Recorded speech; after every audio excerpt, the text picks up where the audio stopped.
किसी के 16 करोड़ दांव पर तो किसी की पूरी कंपनी खतरे में। आखिर यूएई में क्यों फंसा है 800 इंडियन कंपनीज का पैसा? क्या नियम बदल गए हैं या कोई और है बड़ी वजह? निवेश के इस ब्लैक होल का पूरा सच जानेंगे इस वीडियो में।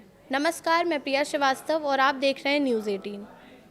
अमेरिका के बाद यूएई भारतीय निवेश का सबसे बड़ा ठिकाना है, जो अब नए संकट की चपेट में आ गया है।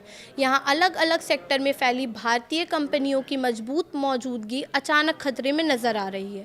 अब इनमें से भारत की 800 स्मॉल और मीडियम सेक्टर कंपनीज के निवेश पर खतरा मंडरा रहा है, जिस कारण हज़ारों करोड़ रुपए का निवेश खत्म हो सकता है। ये खतरा ईरान और अमेरिका के बीच चल रहे युद्ध के कारण पैदा हुआ है।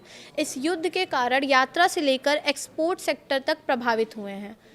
मनी कंट्रोल ने एक आंकड़ा पेश किया है, जिसमें दावा किया जा रहा है कि इन कंपनियों ने पिछले 6 महीनों में यूएई में कुल मिलाकर 1.3 अरब डॉलर, जो कि करीब 12,000 करोड़ रुपए का निवेश किया था, जो अब युद्ध के कारण संकट में है।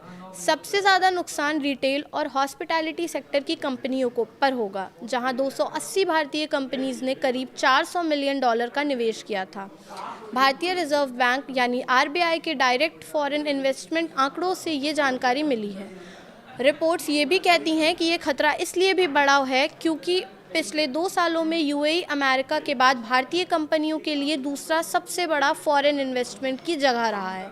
वहीं ये भी कहा गया है कि मिडिल ईस्ट में निवेश करने वाली बड़ी कंपनियों की तुलना में इन छोटी कंपनियों को अधिक जोखिम का सामना करना पड़ सकता है, क्योंकि उनके पास नुकसान सहन करने की सीमित वित्तीय क्षमता होती है। दूसरी ओर एक्सपर्ट्स का कहना है कि शॉर्ट टर्म में भले ही मिडिल ईस्ट में निराशा दिख रही है, लेकिन यूएई में इस तरह के निवेश के लिए लॉन्ग टर्म तर्क अभी भी मजबूत बना हुआ है।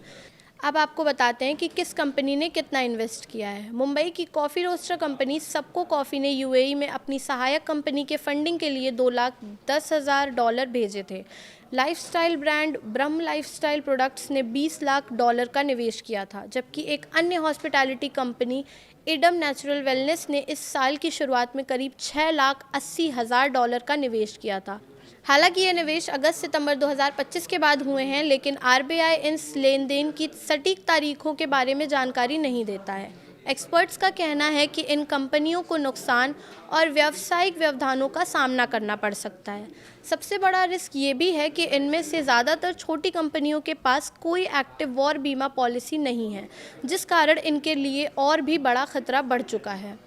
इन बड़ी कंपनियों का भी निवेश पिछले 6 महीनों में यूएई में निवेश करने वाली कंपनियों की लिस्ट में ग्रेविस फूड्स जैसी कंपनियां भी शामिल, जिनके पास भारत में बस्किन रॉबिन्स का लाइसेंस है और जिन्होंने $11.4 मिलियन का निवेश किया है। इसके अलावा एफएमसीजीएच की कंपनी हल्दीराम स्नैक्स फूड ने यूएई में $2.8 मिलियन और ओयो की सहायक कंपनी ओयो प्रॉपटेक ने खाड़ी देशों में $11 मिलियन का निवेश किया है। फिलहाल इस वीडियो में इतना ही। ऐसे ही और वीडियोस के लिए देखते रहिए न्यूज़ 18।